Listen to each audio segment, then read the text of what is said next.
কোরবানির পশুর গোশত কিভাবে বন্টন করতে হবে, কয় ভাগে ভাগ করতে হবে সে বিষয়ে সূরাতুল হজে আল্লাহ সুবহানাহু ওয়া তাআলা ইরশাদ করেছেন, ফাকুলু মিনহা ওয়া আত'ইমুল বাঈসাল ফাকির। অন্য আয়াতে তিনি ইরশাদ করেছেন, ফাকুলু মিনহা ওয়া আত'ইমুল কানিআ ওয়াল মু'তার।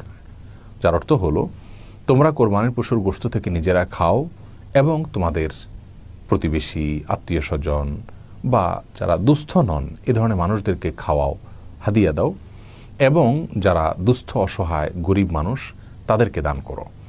এই আয়াত থেকে তিনটি ভাগ করার ব্যাপারে একটি নির্দেশনা পাওয়া যায়, ইঙ্গিত পাওয়া যায়। সেজন্য বেশিরভাগ উলামায়ে কেরাম বলেছেন কোরবানির পশুর গোশতকে তিন ভাগে ভাগ করা মুস্তাহাব এবং উত্তম। যারা এক ভাগ নিজের জন্য রাখবেন, আরেক ভাগ প্রতিবেশী, বন্ধুবান্ধব, আত্মীয় স্বজন তাদেরকে খাওয়াবেন, আরেক ভাগ গরিব এবং অভাবী মানুষদেরকে দিবেন।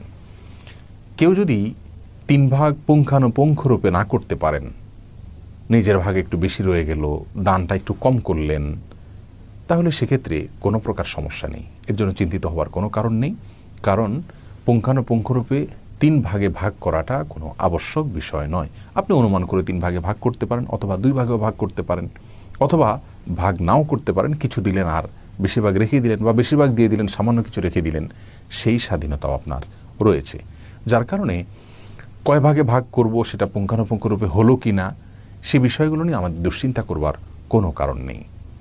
এ প্রসঙ্গে আরেকটি মাসআলা আমাদের জানা দরকার, তা হলো আমরা যারা কোরবানির গোশত রেখে দিব বা নিজেরা খাওয়ার জন্য রাখব, সেই কোরবানির গোশতগুলোকে 3 দিনের বেশি রাখা জায়েজ আছে কিনা এ নিয়ে একটি ধোঁয়াশা আমাদের সমাজে আছে। মূলত সহিহ বুখারীর একটি হাদিস থেকে এরকম একটা নির্দেশনা পাওয়া যায়, যেখানে নবী আলাইহিস সালাম 3 দিনের বেশি রেখে কোরবানির পশুর গোশত খেতে নিষেধ করেছেন। কিন্তু সেই নিষেধাজ্ঞাটি পরবর্তীতে তিরমিজি এবং আর অন্যান্য হাদিসের কিতাবে বর্ণিত বিশুদ্ধ একটি হাদিস দ্বারা রহিত হয়েছে। নবী আলাইহিস সালাম পরিষ্কারভাবে আগের সেই বিধানের রহিত হওয়ার বিষয়টি জানিয়েছেন। যার কারণে 3 দিনের বেশি যদি কেউ রেখে খেতে চান কোরবানির গোশত, তাহলে সেটি সম্পূর্ণরূপে এখন জায়েজ রয়েছে, এবং এটা নিয়েও কোনো প্রকার বিভ্রান্তিতে থাকার কোনো কারণ নেই। অতএব কোরবানির পশুর গোশত আমরা 3 ভাগে ভাগ করার চেষ্টা করব, অনুমান করে করলেই ইনশাআল্লাহ বিদিনিল্লাহ মুস্তাহাবের উপর আমল হয়ে যাবে।